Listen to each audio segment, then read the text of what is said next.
Lagi-lagi, mindset privilege. Orang lain menjadi awal dari ketidakberdayaan. Kok bisa?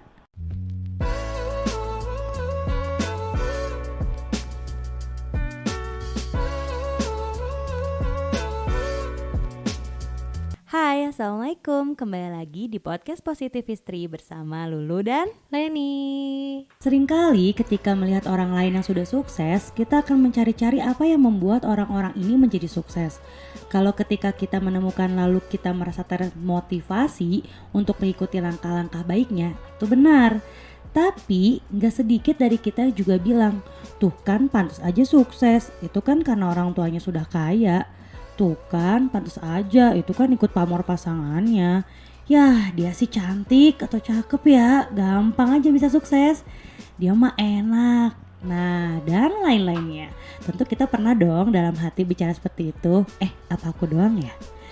Sebenarnya yang sedang kita ukur tentang privilege adalah ketika seseorang punya kelebihan atau hak istimewa yang standarnya adalah uang. Lagi-lagi, sehingga ketika akhirnya kita melihat kesuksesan atau pencapaian seseorang malah membuat diri semakin tidak berdaya, terus membandingkan diri dengan orang lain, dan akhirnya bikin insecurity meningkat. Apakah benar privilege atau sering kita dengar privilege ini hanya tentang uang? Ternyata ini menjadi pembahasan yang hangat bagi kita yang sudah menikah. Ketika kita menjadi seorang istri dan ibu, lagi-lagi kebiasaan membandingkan diri karena privasi orang lain itu menjadi hal yang paling melekat. Dan ditakutkan juga ini jadi mindset yang menurun untuk anak-anak kita. Contohnya, teman anak kita dapat prestasi bagus, lalu kita akan bilang pada anak, pantas aja dia nilainya bagus, orang tuanya kan juga lesnya mahal ya. Dan pantas aja dia hafalannya banyak, dia kan di pesantren yang mahal. Seakan-akan apa yang dia dapatkan bukanlah hasil kerja keras sendiri, melainkan adalah privilege dari orang tua ataupun faktor lainnya. Nanti khawatir kalau anak kita akan merekam dan menjadi standar hidup orang lain adalah faktor keberhasilan yang harus dicapai juga. Ternyata insecurity ini dibangun sejak kecil ya. Gawat juga nih. Jadi apa sih privilege yang kita punya dan privilege apa yang membuat kita atau yang akan kita bagikan pada anak-anak kita?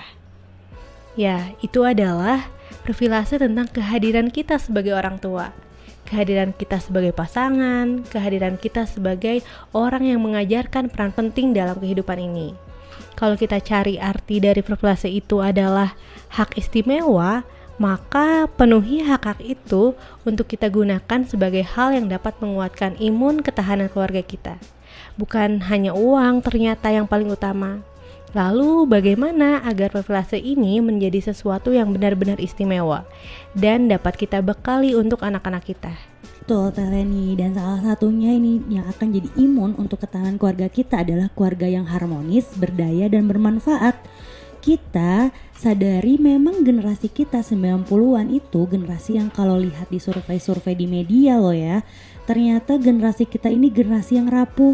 Salah satu penyebabnya adalah keluarga yang kurang harmonis.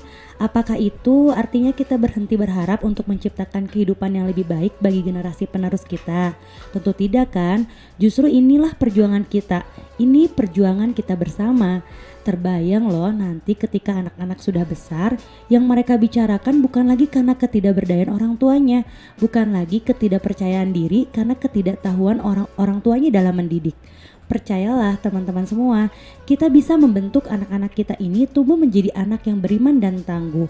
Kuncinya ada di kita sebagai orang tua, sebagai pasangan yang kompak, sebagai keluarga yang harmonis. Itu privilege. Nah, hak istimewa ini untuk anak-anak kita semua. Hak-hak kita sebagai istri dan ibu untuk berdaya. Hak-hak kita sebagai perempuan untuk menjaga fitrah kita sebagai perempuan. Buat teman-teman nih yang ingin berjuang bersama istri dan ibu lainnya dan tidak merasa sendirian lagi, yuk kita bergabung di support group positif yang sama-sama saling menguatkan untuk menguatkan peran kita bersama. Ikuti program Positive Circle untuk kamu yang merasa butuh lingkaran positif dalam menggapai ridhonya. Ini bentuk kajian mentoring rutin yang membahas tentang empowered woman dan akidah ketahanan keluarga dengan mentor-mentor yang akan membersamai kita. Dan buat teman-teman juga yang ingin mengasah peran istri dan peran ibu, ada program Positive Wife dengan mentor yang expert di bidangnya tentunya. Dan ini juga bentuk dari support group yang sefrekuensi. Mari kita tunggu ya teman-teman untuk bergabung di Positive Istri. Assalamualaikum warahmatullahi wabarakatuh. Dah.